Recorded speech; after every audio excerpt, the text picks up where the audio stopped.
So please be patient with me. Not only the translator in the room, who I can already see is giving me daggers, but all the translators online as well. Let's start with a silent word of prayer.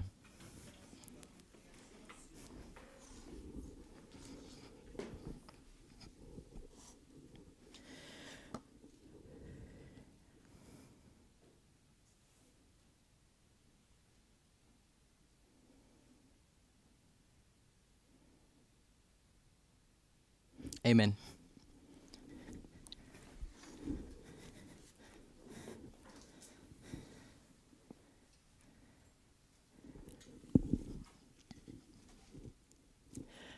Often when I teach or present, it's usually within a class setting where I get the opportunity to hear the different perspectives of people in the meeting room.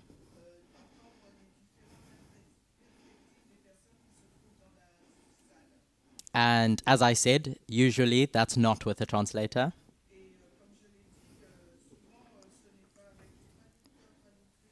But I will try and approach it with the same dynamic regardless. So if I call your name, please share your thoughts. And if I ask a question, generally, please share your thoughts as well. Because I think that truth often involves discussion. So we can argue, or we can amicably come to the same conclusions.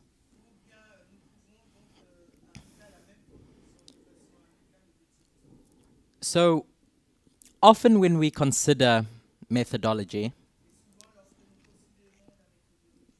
I think Elder Parminder has described it as both a science and an art.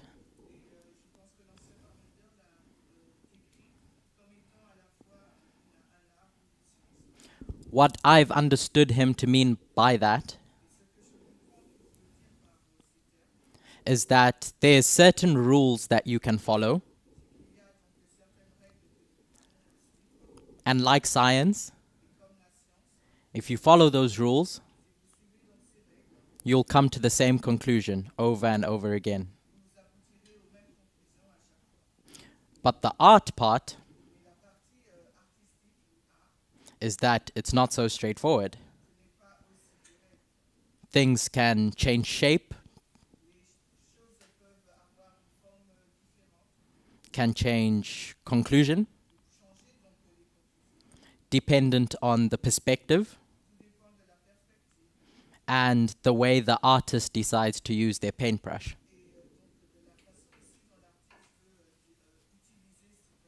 There's a bit of inspiration, or as the French would say, je ne sais quoi, that goes into it. So a key part of our methodology, or how we study,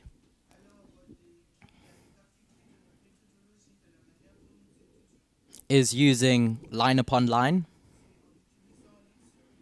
or finding a model in the Bible or inspiration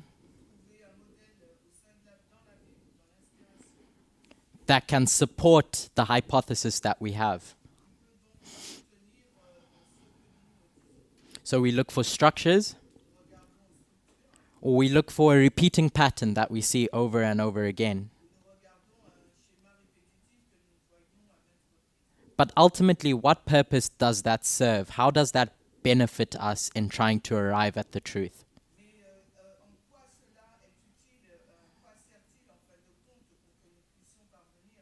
So why use these repeating patterns, these structures, these models, these lines?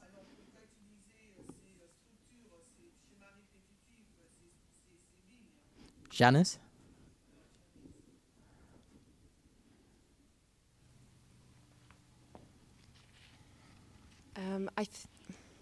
Is it okay? The reality looks very complex, and if we are looking for patterns, they help us to break down something that is complicated and make it simple.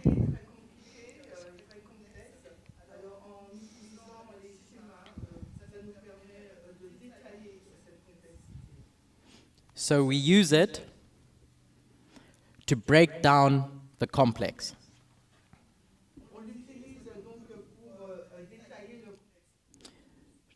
To sift a lot of the noise that's around us.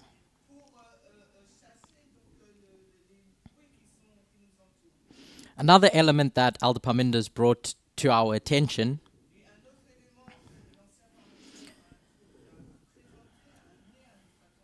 when discussing methodology is that our study should take up 90% of our study should take up understanding the words.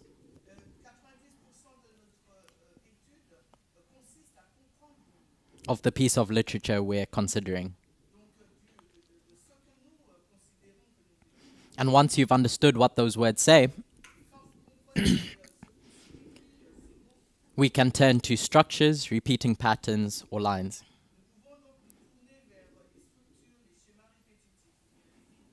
To organize them. As Janice said, to make sense of them and this complicated topic that we're considering.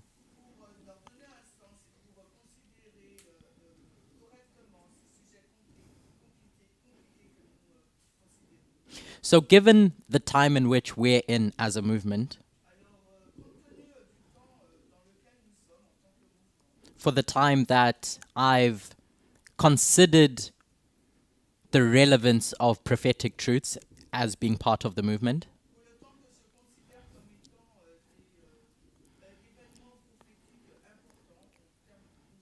what has helped me understand whatever complicated topic I've had to grapple with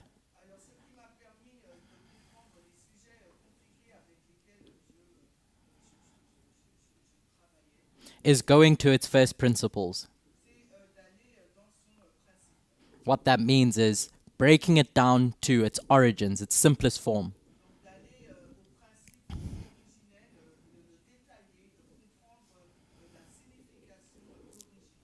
Because often simplifying something and looking at it from its core elements helps decode that complex topic.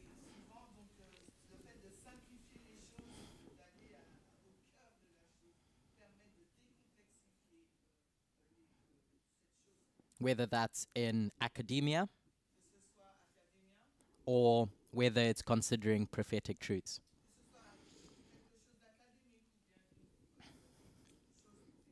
So one of those very simple structures or first principle topics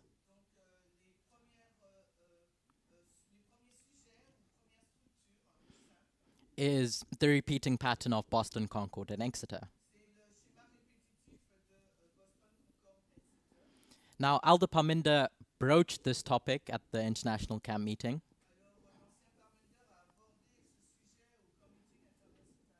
And I'd like to continue that conversation.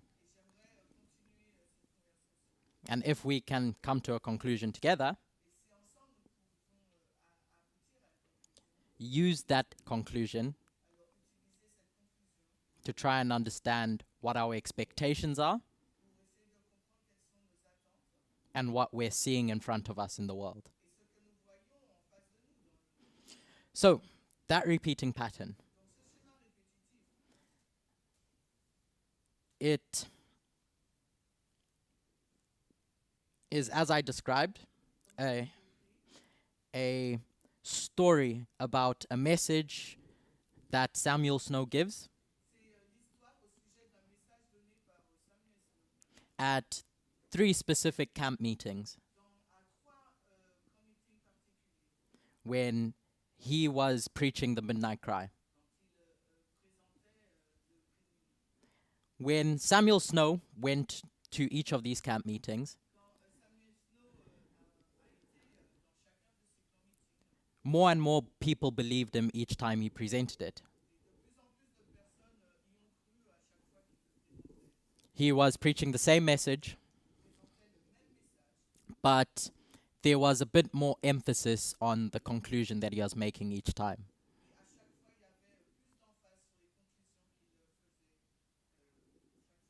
He adapted his message to the needs of the people with feedback. So, what do we say happens at Boston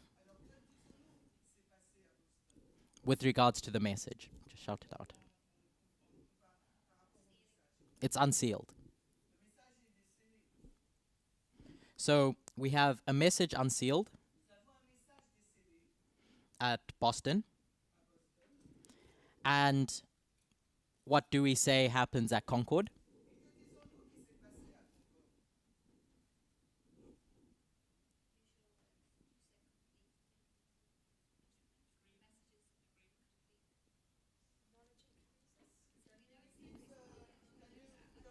And so I'm asking for obvious answers.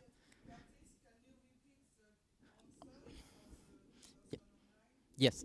So Janice has pointed out, and Natalie have pointed out, that there's an increase of knowledge of this message that's been unsealed.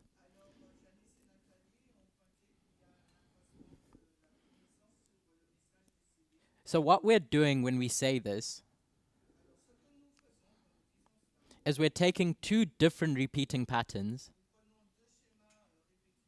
Boston, Concord, Exeter, and overlaying them with another repeating pattern, an unsealing, an increase of knowledge, and a formalization. A lot of what we're going to discuss is going to center around Exeter and the formalization.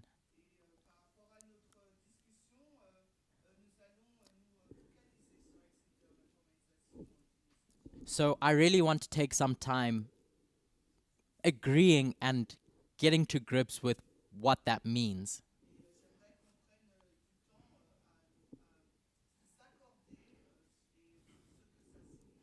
One of the questions that we're going to try and answer is who is coming into Concord at this Concord waymark. So at the formalization, what happens next? What has Elder Tess marked that last waymark with? So there's a shut door, and she writes test. But what is happening with that test? Janice? So Janice has said that it's a litmus test.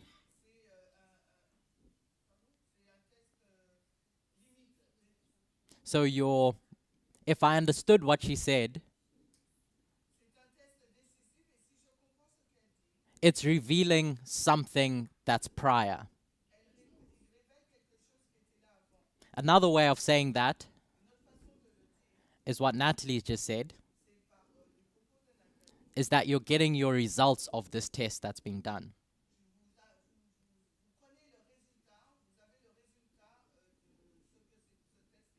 So if the test concludes at that waymark,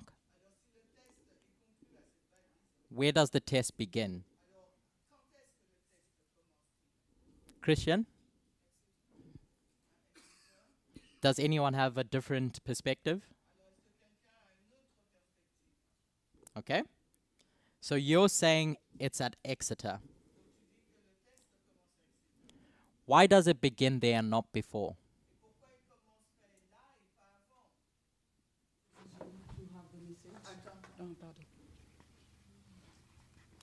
Because you need to have and understand the message before.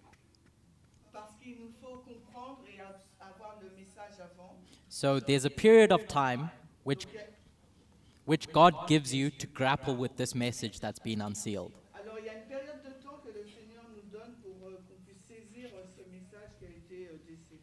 So no decision can be taken when that message is unsealed.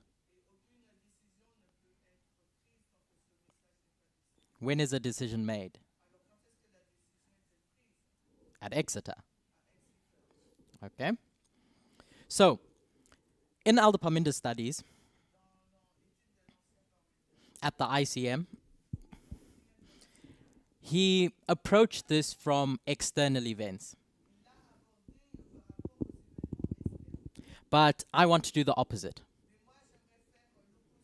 I want to approach it from the internal. The reason why that makes a bit more sense to me is because it's what we're used to. We've always considered the messages that we teach. And later in our history as a movement, did we start considering what the stones are doing externally? So when Elder Jeff first presented or brought our attention to this repeating pattern, where did he find it? Jeff nous a apporté notre attention sur ce schéma. Où nous a-t-il conduit? Millerite history with William Miller studying the Bible in Millerite history. So, Dans l'histoire millérite. so it's in Millerite history. Ok, dans l'histoire millérite. And that history begins in 1798. And it ends in 18. Where are we going to mark the end of this dispensation? Et elle se finit en 1800, mais quelle date allons-nous indiquer pour la fin de cette dispensation? So Janice has said 1844. Alors Janice nous dit 1844. Nope. You have the answer. 1840. And so now we're going to populate this history between those two. Et maintenant, on va compiler cette histoire avec. Sorry. Ignore that 1799 that's on the board. I don't know how to erase it.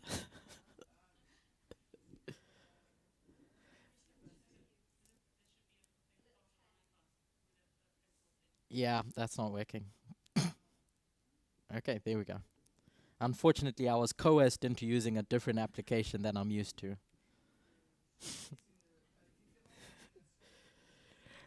But yes, after 1798, what date do we associate with an increase of knowledge?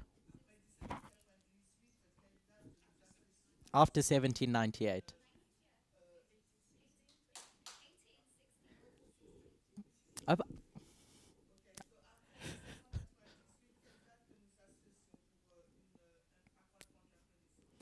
I heard 1818. So I'm going to put 1818.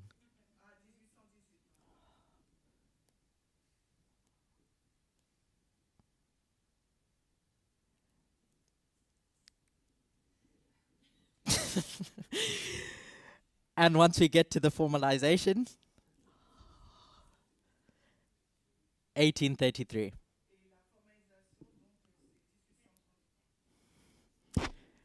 Could we take pause for 2 minutes? Just as we try to resolve the technical issues.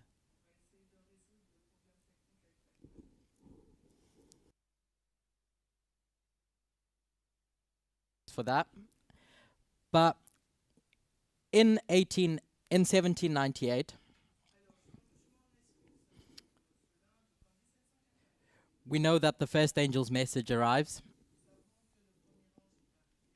William Miller is a young boy at this time. If I'm not mistaken, he's still a deist at this point. So he has no real awareness of the fact that his life's about to change. That his life is about to change. But something's happening. He just doesn't know it.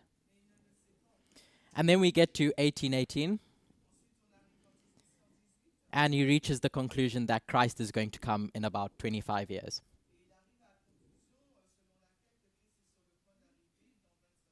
25? Yeah. And he has this conclusion, but he doesn't feel prepared to share it publicly. So there's a conclusion that we have here. He sees the truth, but he's not going to do anything about it publicly. And then he spends the next few years solidifying his understanding.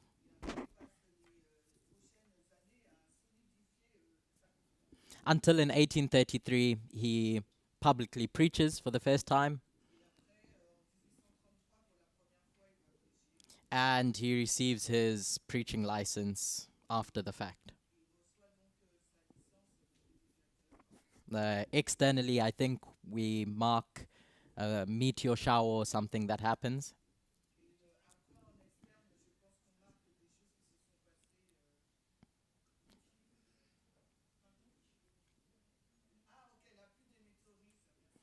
And that gives some sort of vindication of what William Miller has been saying.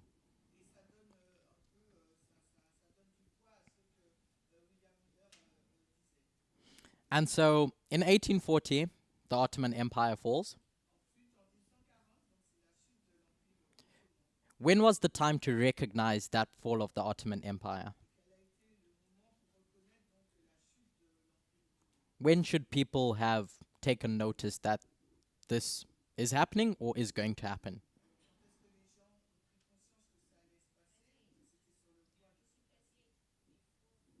Before. So it's before you get to 1840 that people are being tested on what William Miller is saying. And that testing only starts when they hear the truth in 1833. I'm going to do the line of the priests now. Because once again, that's a history that we're familiar with. So I'm just going to mark that out now.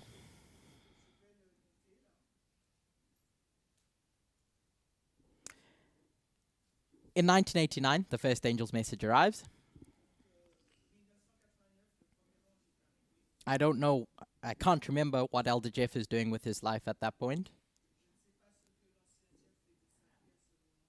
But I don't think he's studying about the events in the USSR.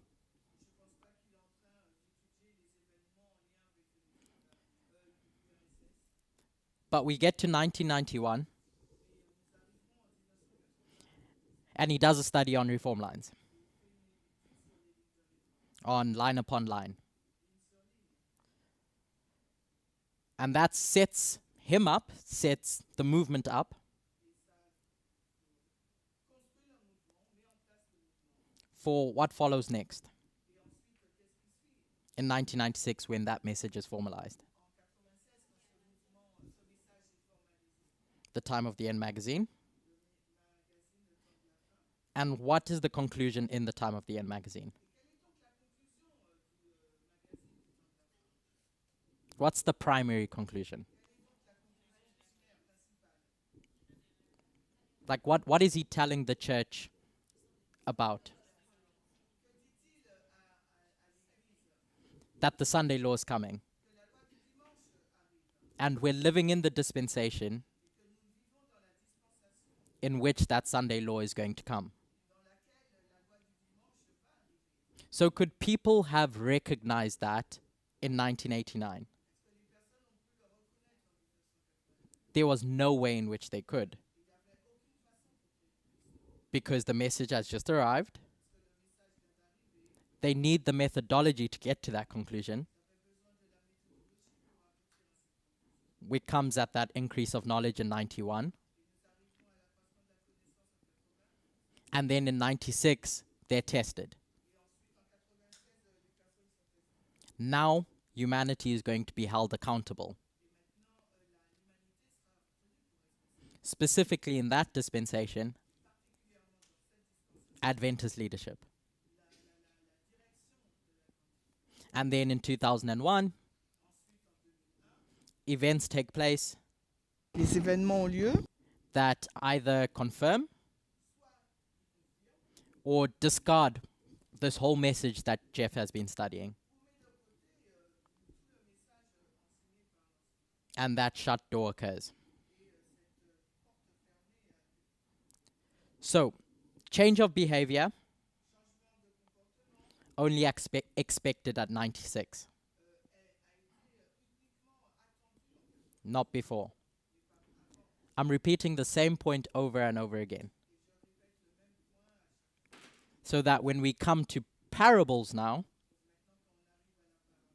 we can see how those parables fulfill the same structure. What's the increase of knowledge after 2001? Debbie?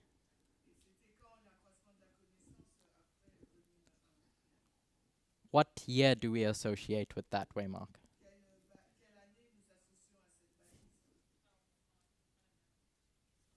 Natalie? Okay. So, Natalie has just said that we mark 2009 now.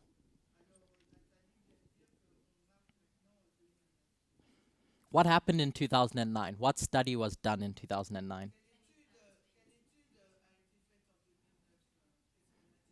Elder Parminder does a study on the 2520 revealed. What's interesting is that he's not coming to any different conclusions. He just studies it in depth. There's no real change expected from in the movement at this point.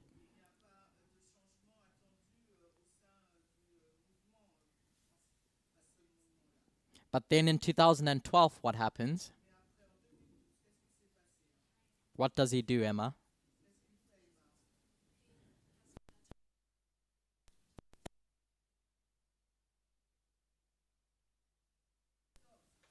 And do people believe him? So what's the expectation at this formalization, at Exeter? Emma?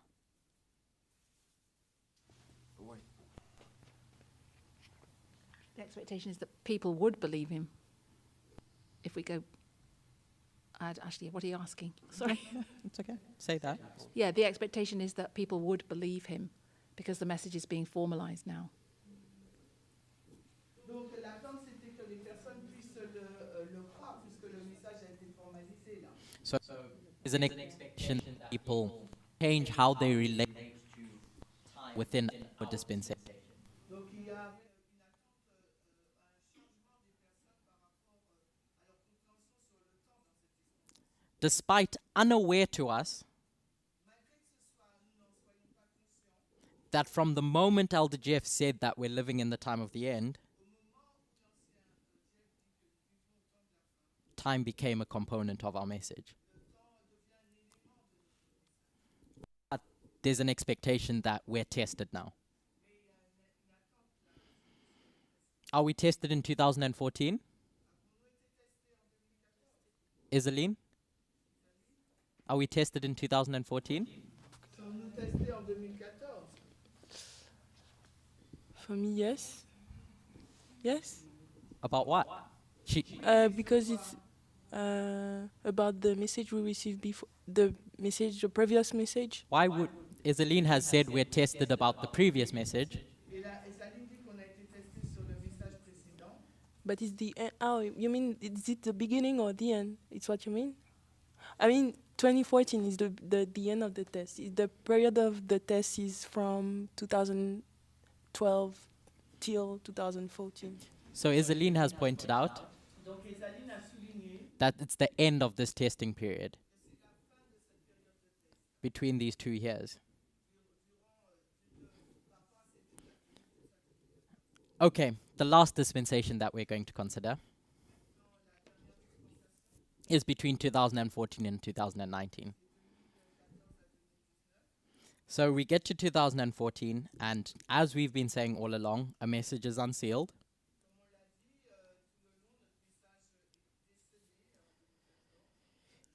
And then in 2016, this might be a trick question, but what's the increase of knowledge? And who gives that increase of knowledge? Natalie? Natalie wants to say something?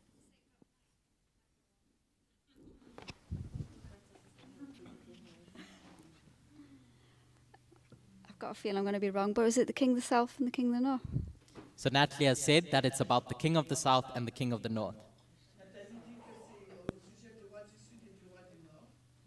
Who gives that study? Well, there's a few people at that time. You've got Chawatu and Kimberley, and you've got, I don't know. So she says that it's not Elder Tess. So we have an increase of knowledge by different people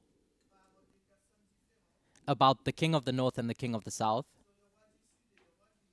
But by the time we get to 2018, what we've learnt in 2016 is now going to shape this formalization in 2018. And what's that test about? Not 2 streams. Janice has said equality.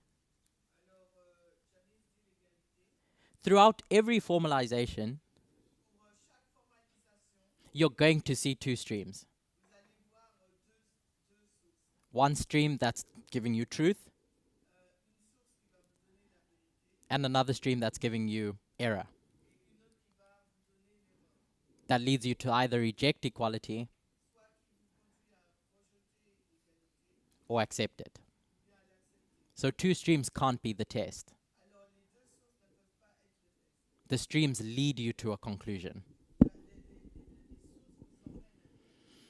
And then we get to the shut door in 2019. So all I wanted us to recognize in that little exercise is that the testing time period begins at the formalization. And that there's one message throughout all those links that's being threaded through each of those small waymarks.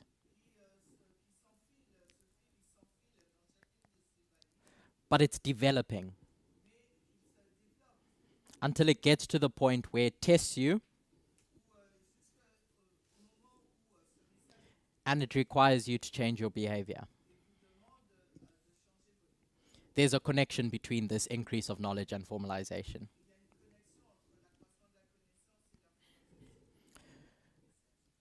So let's change gears and not try to answer questions people have now.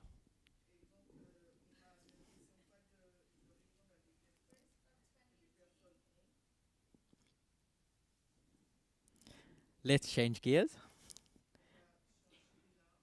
So, Acts 27.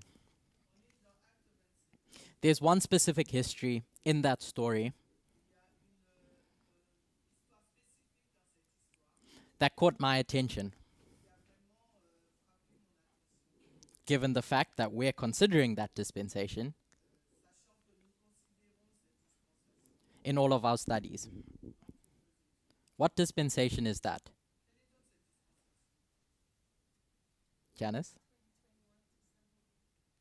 Okay, and the next one. She said 2021 to the Sunday law. And that's true. But as Elder Parminder alluded to this morning, the conclusion that each of the people that have presented before whether they're right or wrong, is that we're in the Sunday Law dispensation. So on the ship of Alexandria, where does that dispensation begin?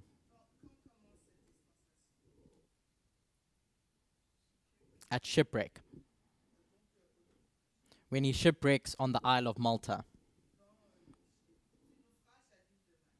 And where does it end?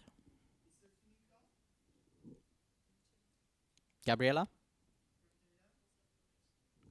What's the symbol that we're going to attach to that close of probation? Anyone else? Blessing?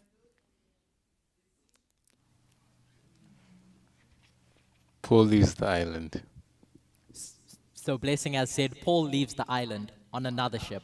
Ah, Paul, Dessine dit que Paul il quitte l'île sur un autre navire. And I heard him whisper that it's on the ship of Castor and Pollux. Et j'ai entendu le murmure de bateau de Castor et Pollux. And so that's the symbol we associate with that waymark. Et donc c'est le symbole que nous associons à cette balise. But what happens before then? And this is where our story gets interesting. So hopefully my quotes and references would have been shared with everyone.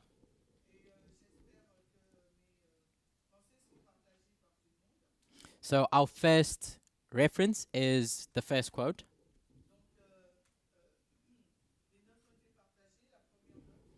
LP 270.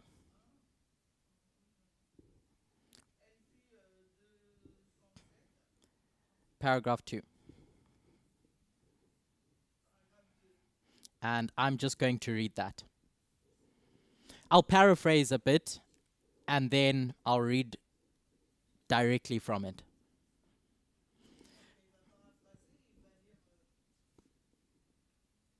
My translator is looking for...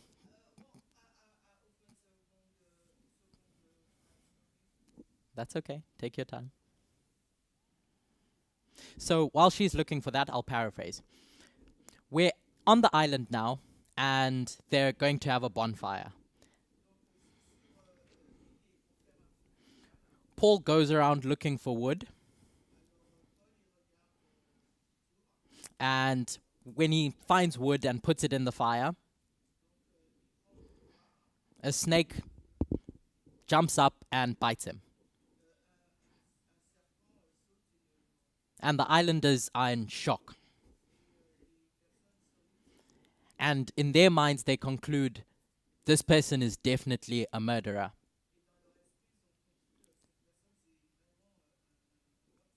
And the gods are punishing him. Paul shakes off the snake. But the islanders knew that this snake was venomous. And they expected him to die because of that bite. And now I'm going to read. I'll read it in full. But as no unpleasant results followed, they changed their minds, and like the people of Lystra, said that he was a god. By this circumstance, Paul gained a strong influence over the islanders, and he sought faithfully to employ it in leading them to accept the truths of the gospel.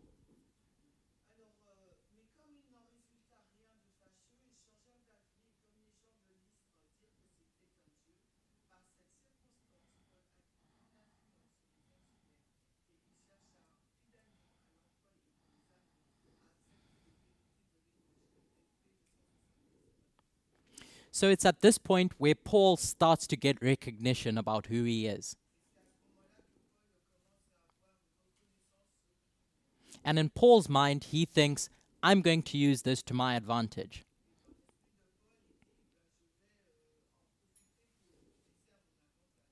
Not all the islanders are convinced, though, until what happens next. By the way, when Elder Tess has made application of this waymark, Who does she associate Paul with as surviving this snake bite?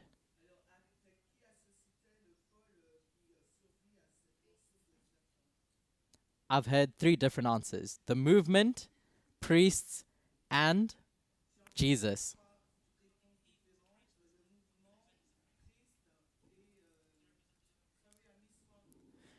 Jesus, priests. Oh, okay. Okay. But that's not the answer that Elder Tess gives. It's close to the priests. But it's the 144,000, as Muriel has said. Because we know that the 144,000 don't die. Symbolically. So, we go to the next waymark. And that's quote number 2. I'll read that one in full. In the same quarters were possessions of the chief man of the island, whose name was Publius, who received us, and lodged us 3 days courteously. And it came to pass that the father of Publius lay sick of a fever and of a bloody flux, to whom Paul entered in and prayed and laid his hands on, and healed him. So when this was done, others also, which had diseases in the island, came and were healed, who also honored us with many honors. And when we departed, they laded us with such things as were necessary.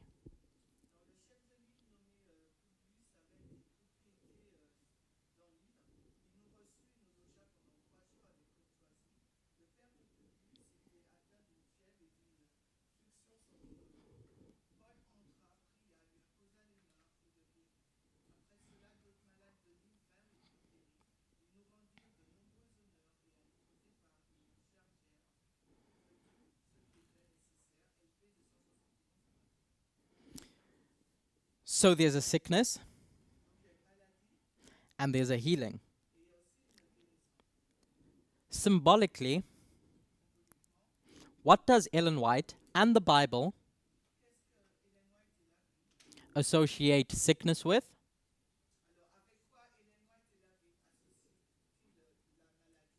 And healing with? Luke 5 verse 23 to 24 says, "Why should ye be stricken any more? Ye will revolt more and more. The whole head is sick, and the whole heart faint."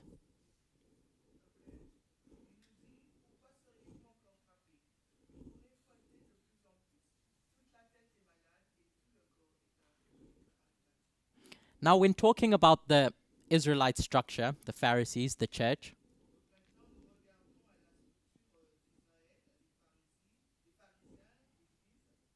was it their physical ailments that were being referred to? Gabriella, what was it that was being pointed out? What? I think the spiritual condition as in Laodicean condition. So there was a spiritual sickness.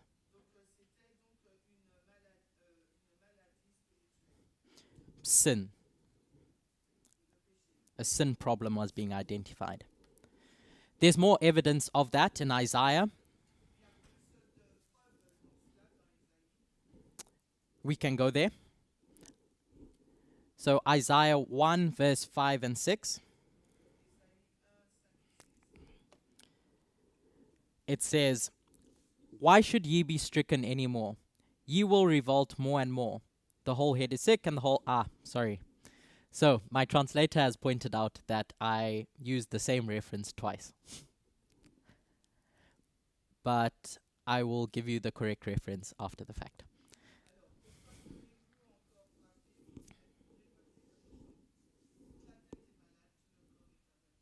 But in essence, Isaiah is saying this, and in verse 6 says, "From the sole of the foot even unto the head there is no soundness in it, but wounds and bruises and putrefying sores. They have not been closed, neither bound up nor mollified with ointment."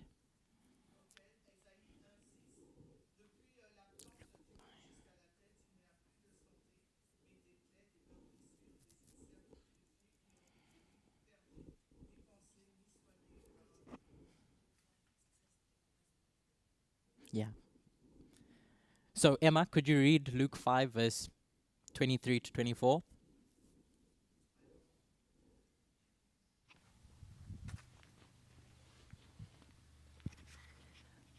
Luke 5:23. Whether is easier to say, "Thy sins be forgiven thee," or to say, "Rise up and walk"?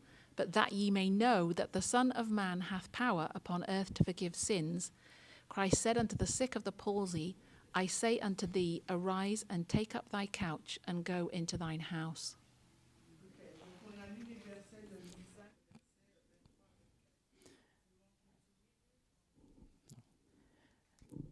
Emma, from that, what was Jesus pointing out to the person that he just healed?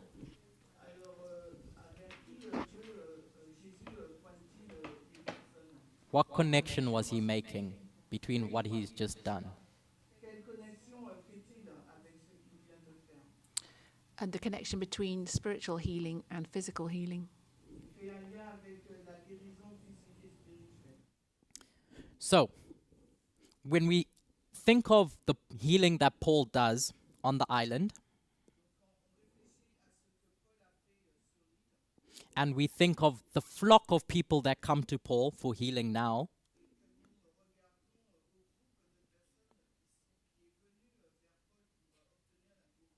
I want us to keep in mind that spiritual application that we'll come back to just now. So the second parable or story that I want to go to is the story of Daniel in the plains of Jura, or Daniel's friends. So follow along in your Bibles. This is a story that we've used to identify an image to the beast, a testing time period, a time in which God's people are going to be faced with a decision. But I want to see if we can see different points in that story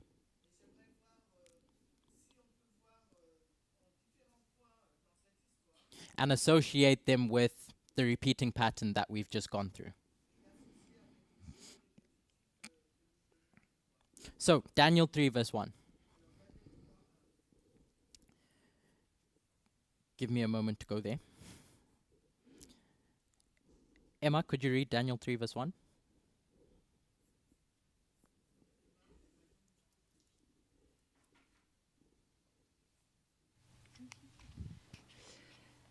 Nebuchadnezzar the king made an image of gold whose height was 80 cubits, and the breadth thereof 6 cubits. He set it up in the plain of Dura in the province of Babylon.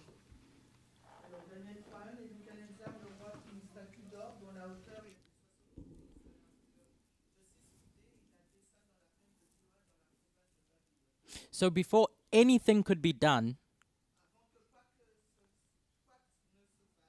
after Nebuchadnezzar's had this dream,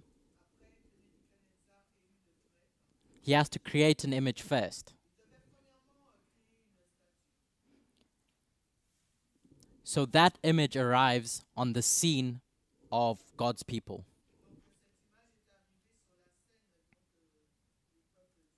And then what happens in verse 2? Emma?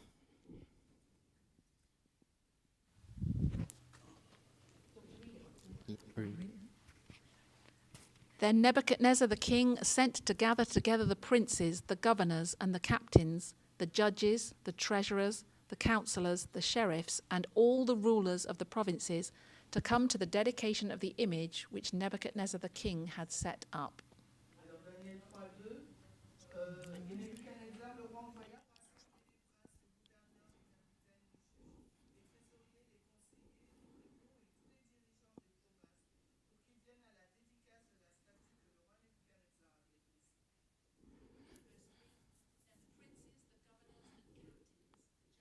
The treasurers, the councillors, the sheriffs, and all the rulers of the provinces were gathered together unto the dedication of the image that Nebuchadnezzar the king had set up, and they stood before the image that Nebuchadnezzar had set up.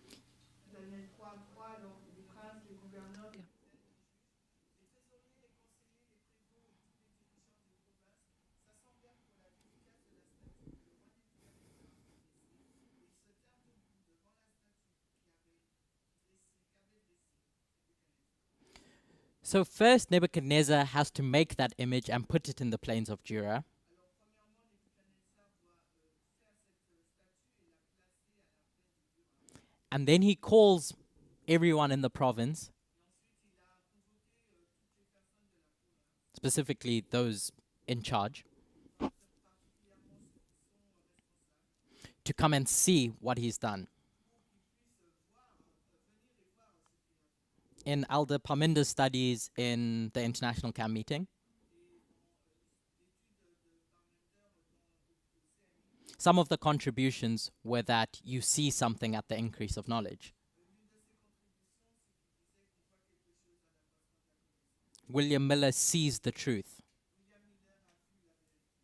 But nothing has been asked of the people at that point yet. So I'm just going to put on top of this the repeating pattern that we've discussed.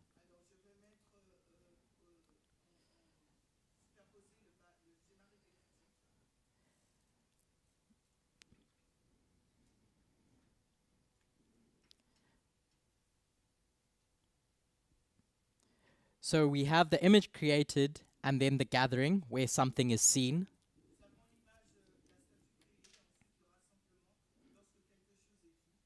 And then verse 4, I'll read it. For time, verse 4 and 5. Then a herald cried aloud, "To you it is commanded, O people, nations, and languages, that at what time ye hear the sound of the cornet, flute, harp, sackbut, psaltery," I don't know what that word is, "and all kinds of music, ye fall down and worship the golden image that Nebuchadnezzar the king had set up."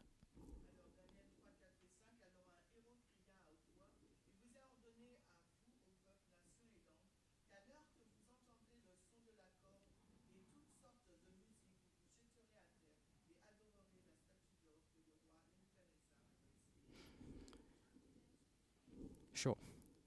So I've just been asked to write down the verses underneath each of those waymarks.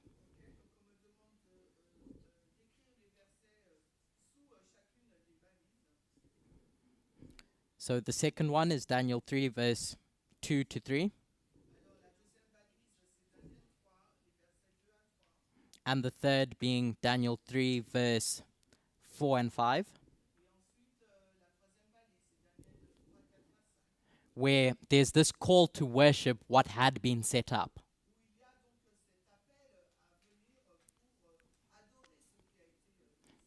That call wasn't made when the rulers arrived.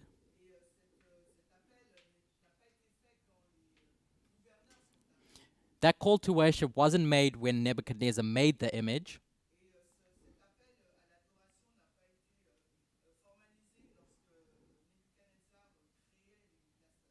That cry, that loud cry, comes at a specific point where now people have to make a decision whether they're going to worship that image or not.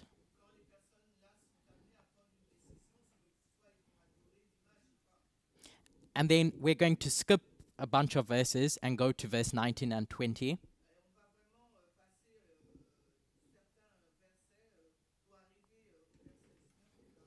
And I'll read that. This is after the 3 Hebrew boys decided they're not going to worship this image.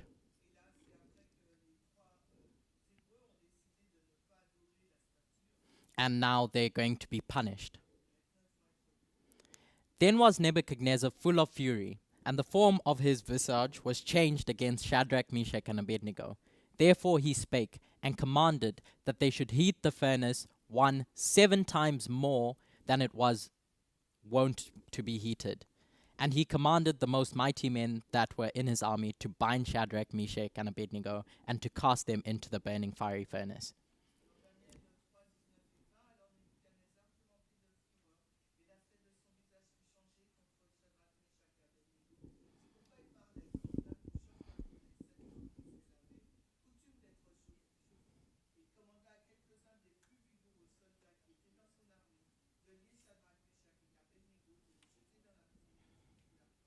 So just as secondary evidence that this is where we can place this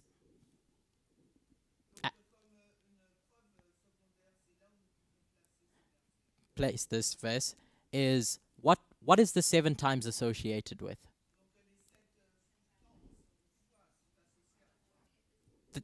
I'm hearing the 25:20. And what is the 25:20? Blessing?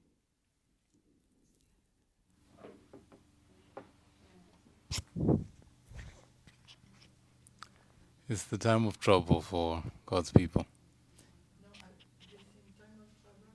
For God's people. Judgment are going to come on God's people. Yes, I'm saying time of trouble because they are scattered. Yeah. So there's judgment that comes. Yeah. That's what Blessing said. So, I'm just hoping that we can see this structure in Daniel 3. I don't know if you agree or not. We can discuss that after the fact. But does what I've said make sense? Not whether you agree or not.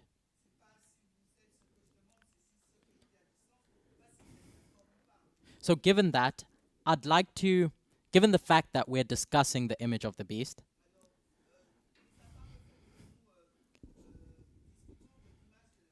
I'd like to talk about its behavior now.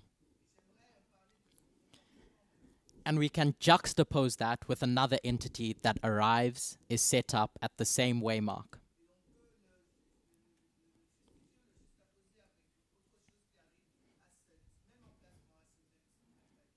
As we discuss the development of the gospel. So as I said, we're discussing the history of the Sunday law up until the close of probation. In the context of the gospel, what arrives?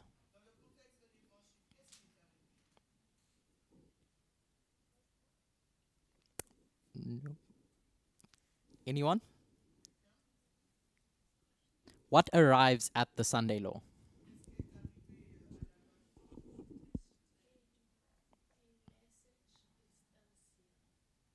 Okay, Raquel has said a message is unsealed.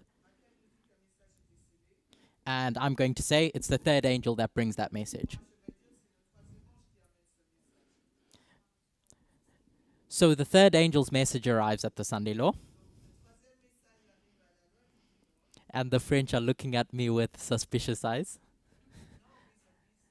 Ah, okay, a big smile. Because there is questions about when this third angel arrives. But that's a story for another day. But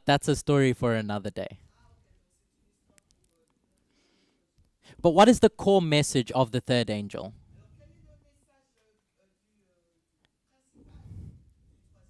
So it has a message, and it's telling you about a consequence. What is the core message of the third angel? Not what the words say.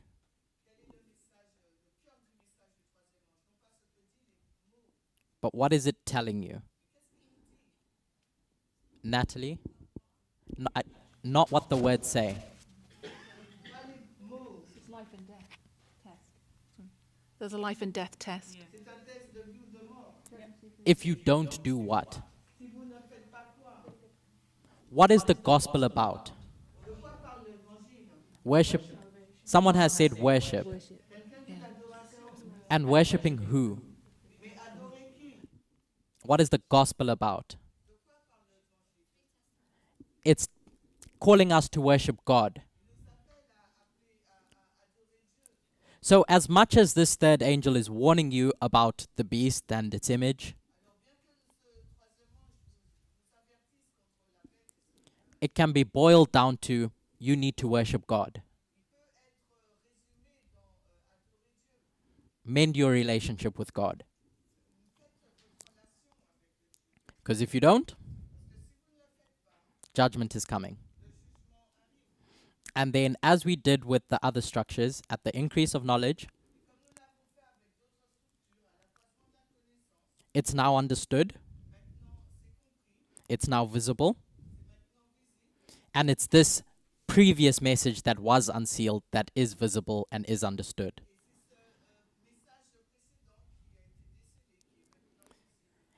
And then we get to a decision point when this message is formalized. It's now public, and it swells into a loud cry, as Lisanne has said. So now this third angel is crying loudly, which is what, by the way? What is that loud cry? And you can give me the words pulled straight from the Bible. Anyone? There's only one answer. Think back at Millerite history. And I hope I have his name correct. But he preached, if it was Lich, he preached about this and called it the Midnight Cry. Not Lich. Fitch. So what was the title of his message?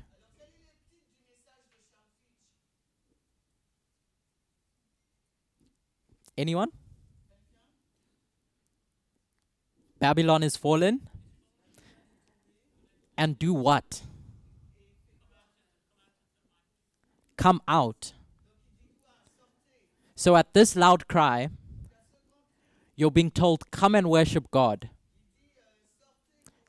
Come out of whatever state you're in, that institution that you're in, that has a specific ideology. Come and join this institution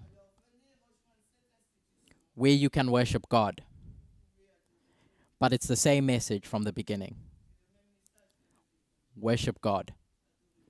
And then at the close of probation, as we've been saying, judgment. So as I said, let's juxtapose this with the image of the beast, or the counterfeit message that arrives. So I'm going to put counterfeit.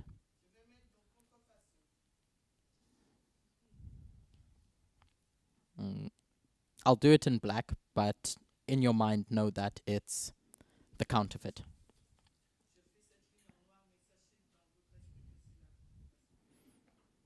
So we have the same way marks.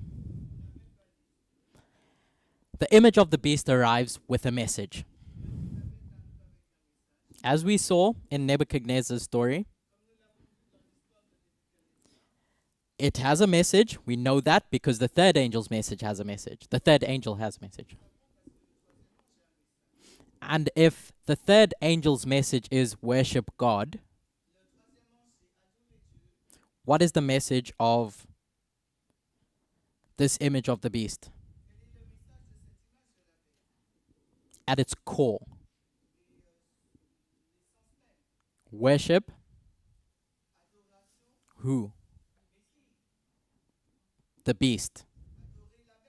It's saying there's this beast that exists, my boss, worship it. And the consequence, if you don't, is that you're going to be punished or judged.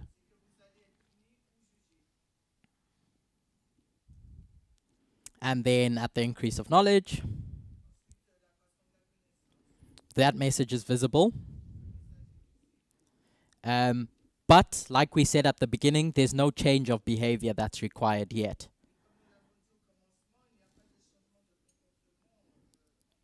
Until we get to the formalization, where, as we read in the Bible, that image of the beast is now going to cause it. It's going to start acting.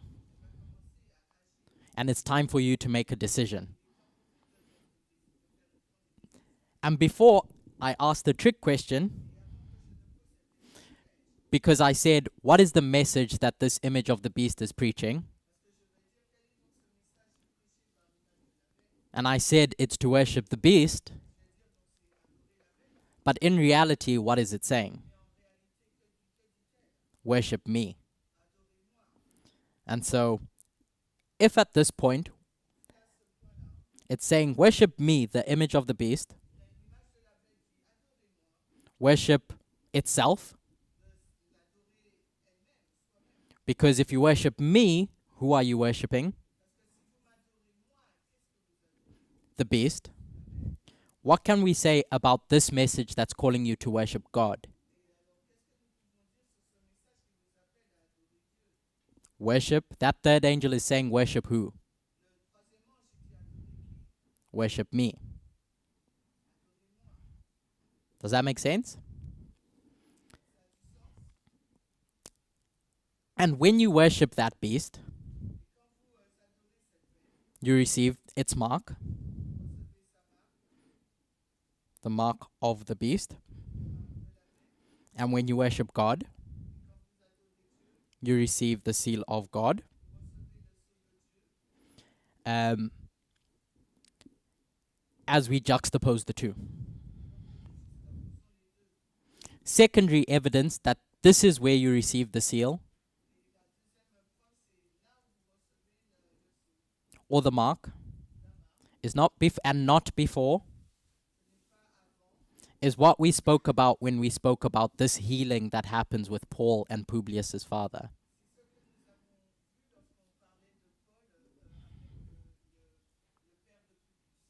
Because in that story, healing is you receiving the seal of God and you deciding not to come to Paul's feet for healing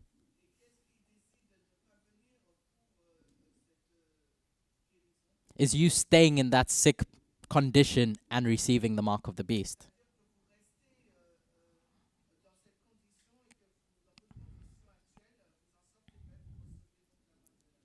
Up until judgment comes at the shut door. I'm going to go to quote 7, which is 5T216.2. And I'll read it in full. Now is the time to prepare. The seal of God will never be placed upon the forehead of an impure man or woman. It will never be placed upon the forehead of the ambitious, world-loving man or woman. It will never be placed upon the forehead of men or women who of false tongues or deceitful hearts. All who receive the seal must be without spot before God, candidates for heaven. I'll end there.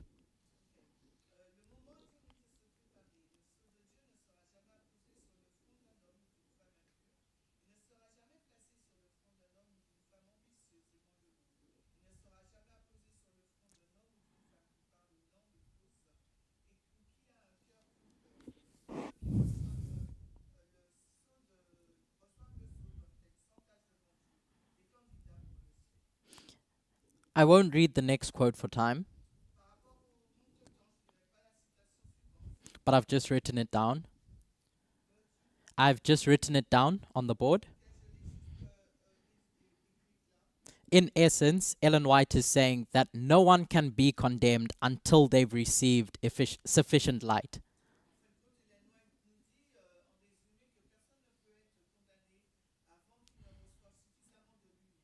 So you don't receive sufficient light until that message is formalized. So that mark or that seal can only be placed at the formalization. But before any of that happens, before anyone can make a decision between the two streams,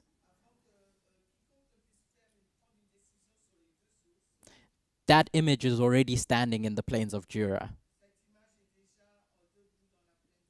at that Sunday law waymark.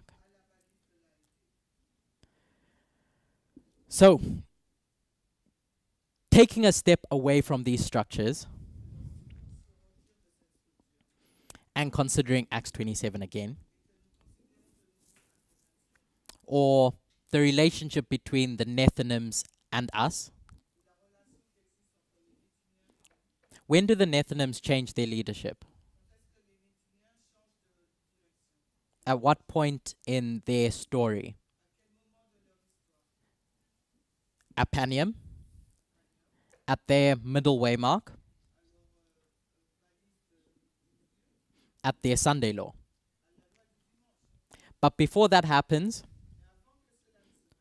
they go through a plowing and an early rain.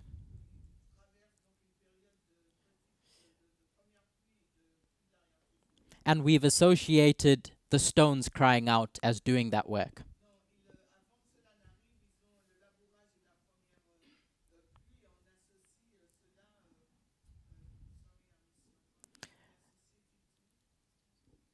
The stones crying out.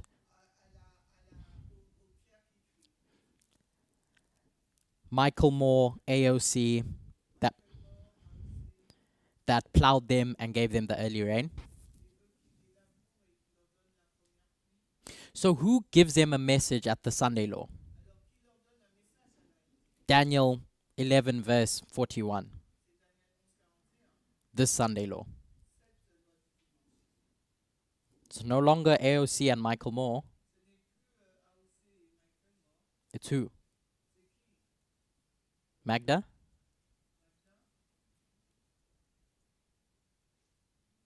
The leadership's changed from them to us. So we're giving them that message. The third angel, us, is now expected to give them that message. So there's two streams at the Sunday law now. The image of the beast and us. There's nothing Kamala Harris or AOC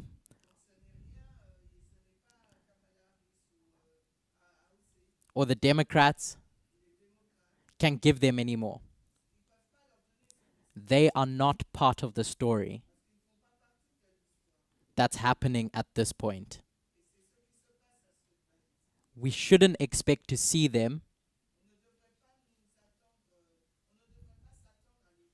or anything that they have to say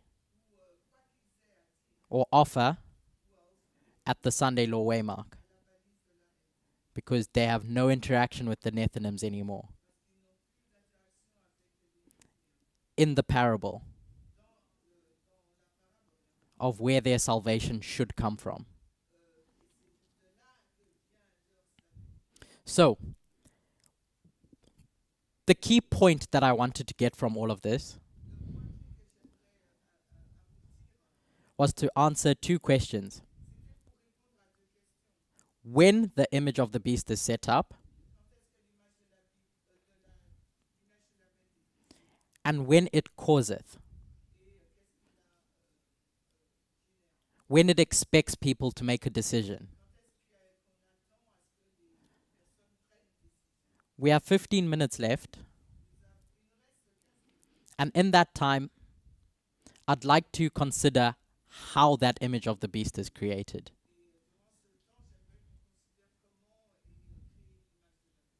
So, at the beginning, when I asked what dispensation of history are we considering,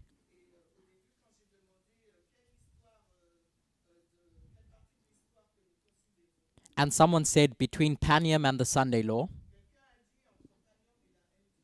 they weren't wrong because that's part of the story. It's part of the story of how the image of the beast is set up. In between Panium and the Sunday Law, I'm not going to write Panium because now it's mixing up symbols.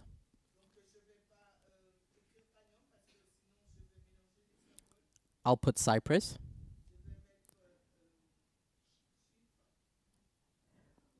We recognize that there's two winds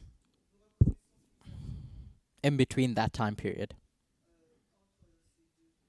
Cilicia and Pamphylia. And we've associated that with the rising up and the fall of two entities. The rise of the seventh kingdom and the fall of the sixth. But that seed is planted at Cyprus for that seventh kingdom to rise.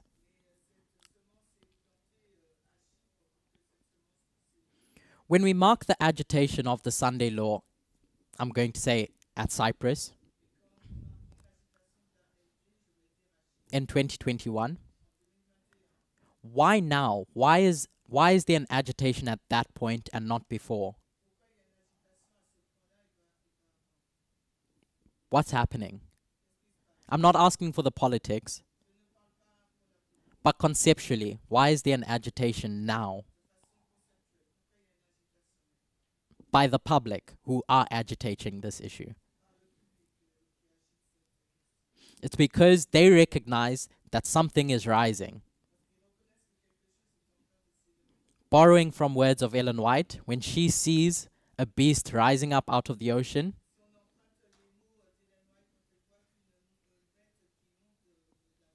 there's something that begins its journey at Panium or Cyprus that they see is going to be a problem. So it's not just this seventh kingdom that's rising up, this dragon. It's the image of the beast as well. I'm going to borrow a piece of history from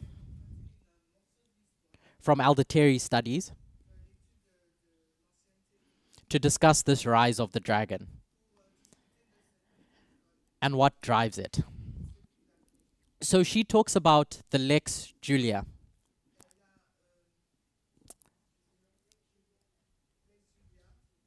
Which was just a name given for laws. And she takes that story and looks at Augustus Caesar.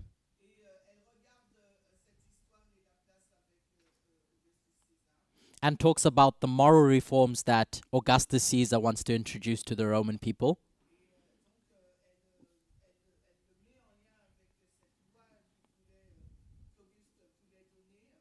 But Julius Caesar introduces his own in 59 BCE.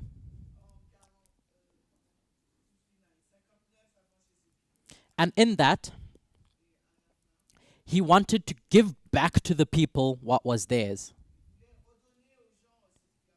He wanted to redistribute land among the common person,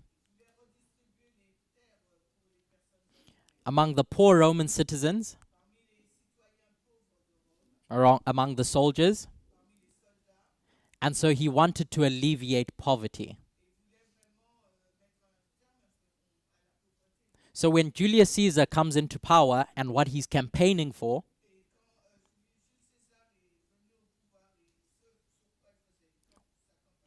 what does he address first before any moral reforms come?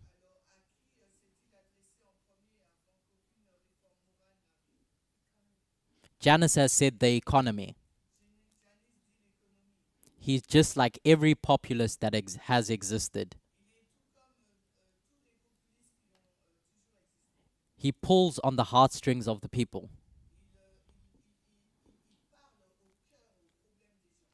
And so when Donald Trump loses the election in 2020/2021,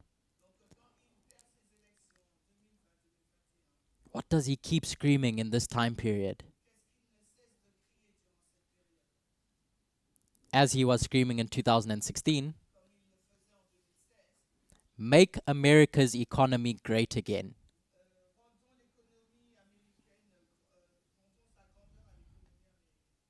So in this time period when the dragon is rising, there's this call to address the economy. But what's baked into that story that Elder Terry touches on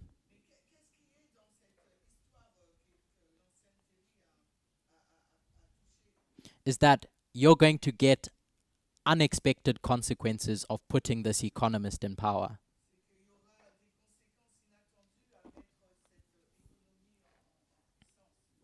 We've got 10 minutes remaining, and I'm nearing my conclusion. But before we get to that point, I want to reference a sermon that A.T. Jones did. It was done in 1893. If you recall, Elder Parminder referenced another sermon that was done in 1893.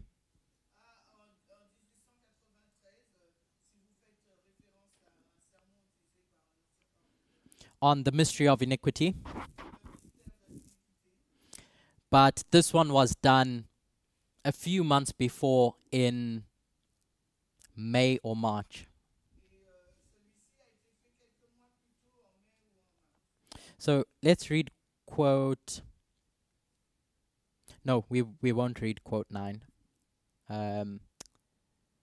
for time, but we will read. No, we won't read quote 9. But in this article that A.T. Jones is writing, he is talking about a Supreme Court decision that's been made and what goes into the creation of the image of the beast. If we recall, the three branches of government: the legislative, executive, and judicial. The judicial branch interprets laws. And the argument that A.T. Jones is going to make in this sermon is that before the image of the beast can act or do anything, it needs to be formed or set up first. And this ruling that takes place in 1892 by the Supreme Court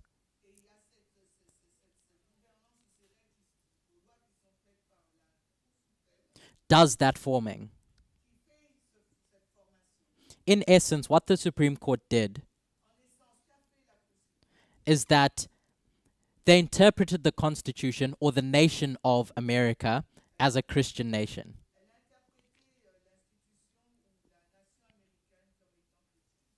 And you can read this sermon in your own time. But as Elder Parminder was saying, we have two ways in which you could interpret a document.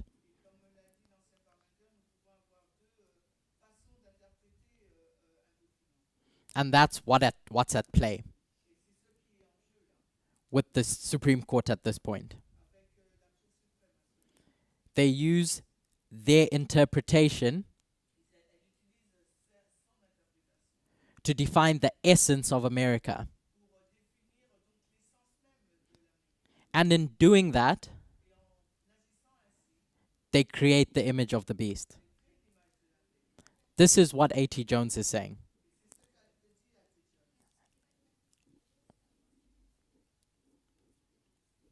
So the reference for that is Adventist Review and Sabbath Herald, May 31, 1892. And it starts at about page 337 up until 339. And in that, you'll read this argument that A.T. Jones is making.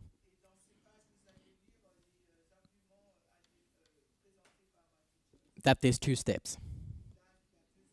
Image created, and then image acts. Created, and then image acts.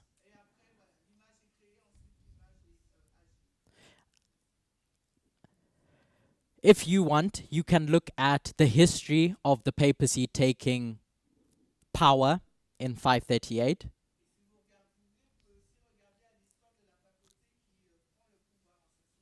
And in your references and quotes,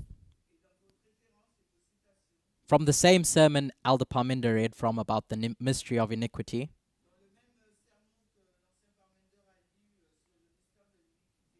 A.T. Jones makes the same conclusion.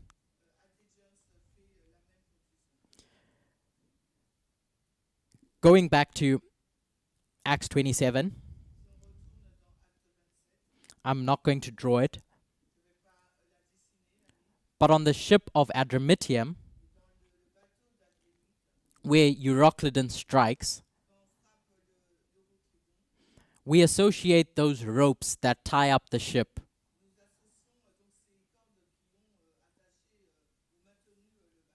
with methodology. So there's a specific methodology that God's people are going to use to keep that ship afloat. Now, I'm not saying that the institution of the USA follows the same thing in 2001. I think if you look, you can find something. But I want us to consider that between Panium and the Sunday law, when this image of the beast is rising,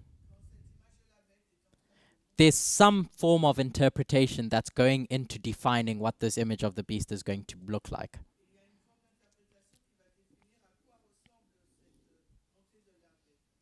Which brings us to Concord in that history.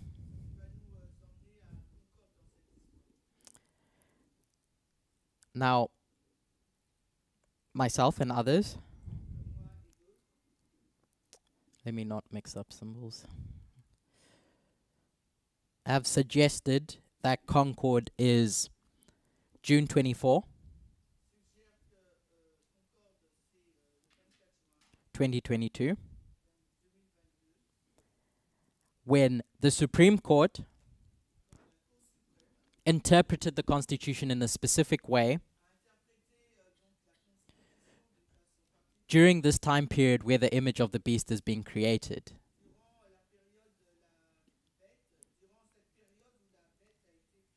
And it's my suggestion that everything that's happening in this history, that's defining the essence of what America is being handled by a specific segment of that population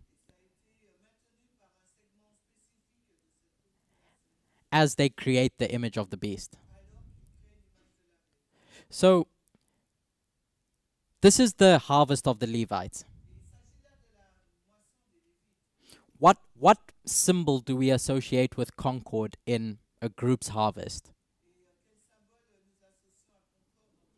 Just before the second advent.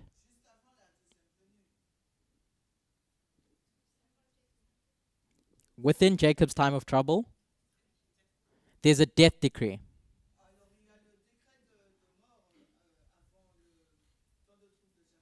So there's a death decree that we can associate with Concord alongside something that's going to define the essence of what America is.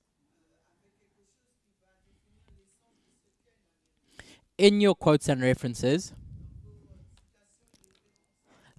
quote number 13,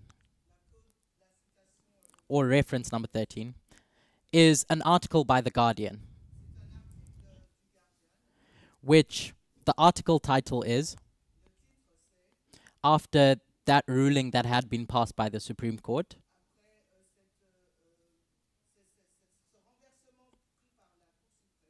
is that one death is too many. Abortion bans usher in U.S. maternal mortality crisis.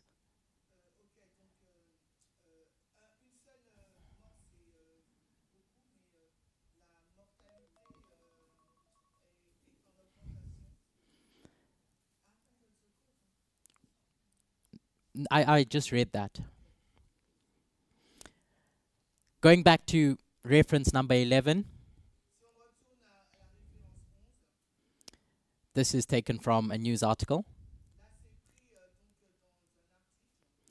In essence, you can read it in your own time. The author was warning about what would happen when Roe v. Wade was overturned.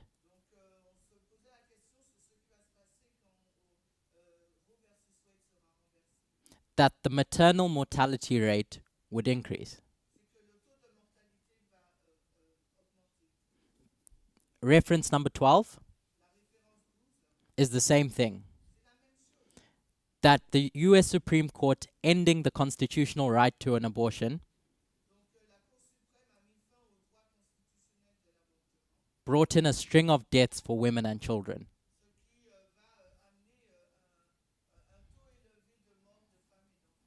This is Concord, centered around this long-standing opposition to federal protections for abortion, defining a constitutional right in a specific way that leads to the death of women. Hence why I suggest, and perhaps others, that this waymark can be marked by the overturning of Roe v. Wade on June 24, 2022.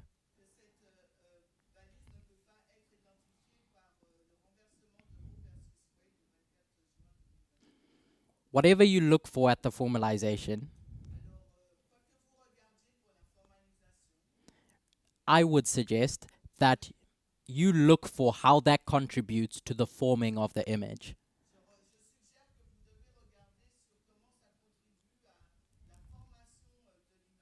Because once you get to the Sunday law, at this point, it's going to be the crowning of an ideology. It's not the point where a decision is made. Two messages do arrive,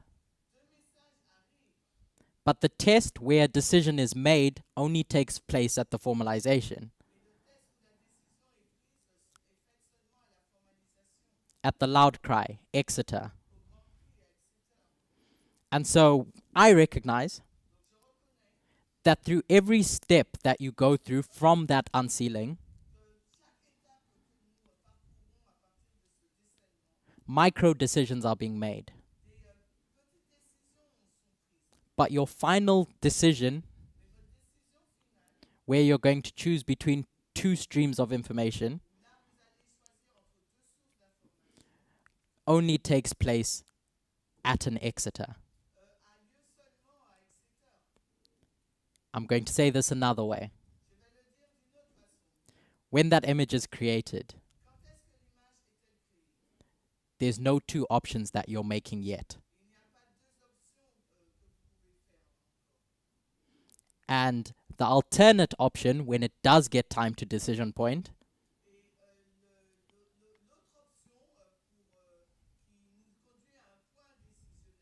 is a message that we are giving. No longer the stones, the left in America, and what the image of the beast has to say.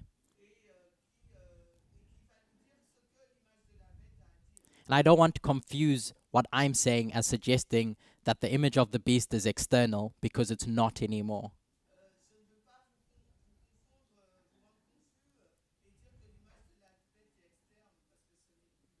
It's internal. I won't recap because time is up. But I'm just hoping that by going to the first principles of how a message develops and grows,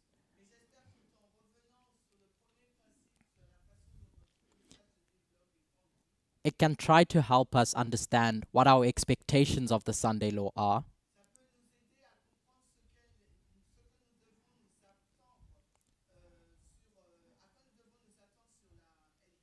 more specifically, the Sunday law waymark, not period.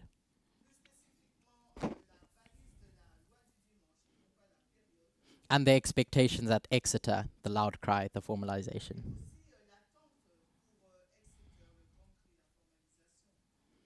Let's close with a word of prayer. Dear God,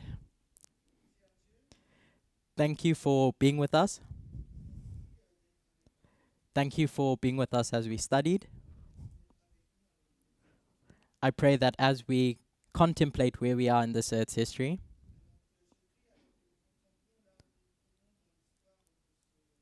we may know what to look for, when to look for it, so our expectations may align with prophecy. This is my prayer in Jesus' name. Amen.